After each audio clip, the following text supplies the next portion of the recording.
जय हिंद दोस्तों, स्वागत है एक बार फिर से आपका चैनल पे। और आज हम बात करने वाले हैं उस खतरनाक बीमारी के बारे में जिसने पिछले कुछ महीनों में पूरी दुनिया को परेशान कर रखा है। जी हाँ दोस्तों, हम आज बात करने वाले हैं कोविड-19 के बारे में। हम जानेंगे कि ये वायरस कहाँ से आया, कैसे आया, क्यों आया और ये हमारे लिए कितना खतरनाक है।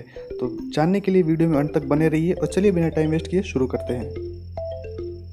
तो चलिए हम सबसे पहले बात कर लेते हैं कोविड-19 के फुल फॉर्म के बारे में। कोविड-19 बना है 3 शब्दों से मिलके कोविड और 19, जहां को का मतलब है कोरोना, विड का मतलब है वायरस डिजीज और 19 का मतलब है जिस साल ये प्रकट हुआ यानी कि 2019। तो चलिए अब हम जानते हैं कोविड-19 है क्या। वैसे तो कोविड-19 एक वायरल डिजीज़ है जो कि होती है कोरोना वायरस से। और कोरोना वायरस की टोटल 8 प्रकार होते हैं जिसमें से ज़्यादातर खतरनाक नहीं होते, पर इसी परिवार का एक सदस्य है SARS-CoV-2 जो कि कोरोना वायरस डिजीज़ होने का असली फैक्टर है। तो चलिए अब हम बात करते हैं इसके इतिहास द हिस्ट्री के बारे में। कोविड-19 का सबसे पहला केस एक 55 साल के बुजुर्ग इंसान चाइना के वुहान शहर में रहने वाले में पाया गया था नवंबर 2019 में। इसके बाद से यहाँ से इसकी रिसर्च शुरू हुई और साइंटिस्ट ने ये पाया कि ये वायरस चमगादड़ों में पाया जाता है, जहाँ से ये दूसरे जानवरों में और फिर दूसरे जानवरों से इंसानों में इसका संक्रमण शुरू हो गया।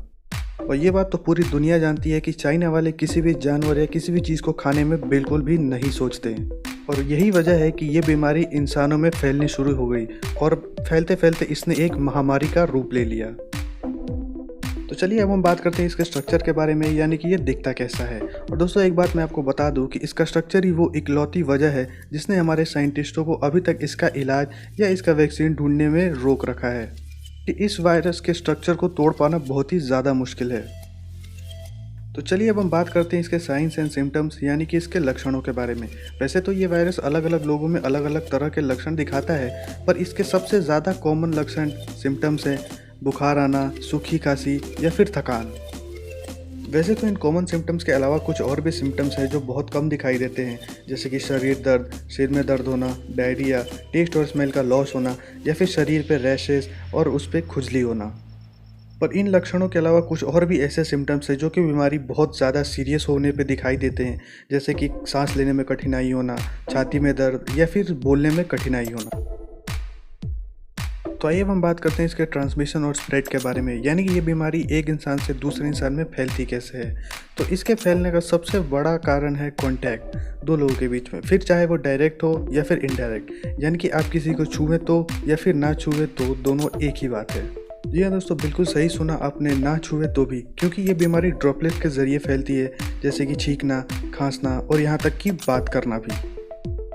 तो आइए अब हम देखते हैं कि इस बीमारी ने अब तक कितने लोगों को अपना शिकार बनाया है। मैं आपको बताता हूँ मार्च 2020 की बात, जहाँ पे 1,48,000 केसेस थे पूरी दुनिया भर में, जिसमें से 81,000 केसेस एक अकेले सिर्फ चाइना में थे। तो आप इसे अंदाज़ा लगा सकते हैं कि चाइना ने इस बीमारी को फैलाने में कितना बड़ा योगदान दिया है।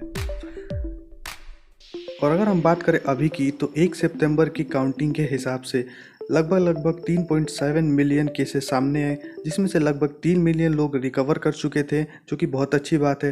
पर 70,000 लोगों की किस्मत इतनी अच्छी नहीं रही।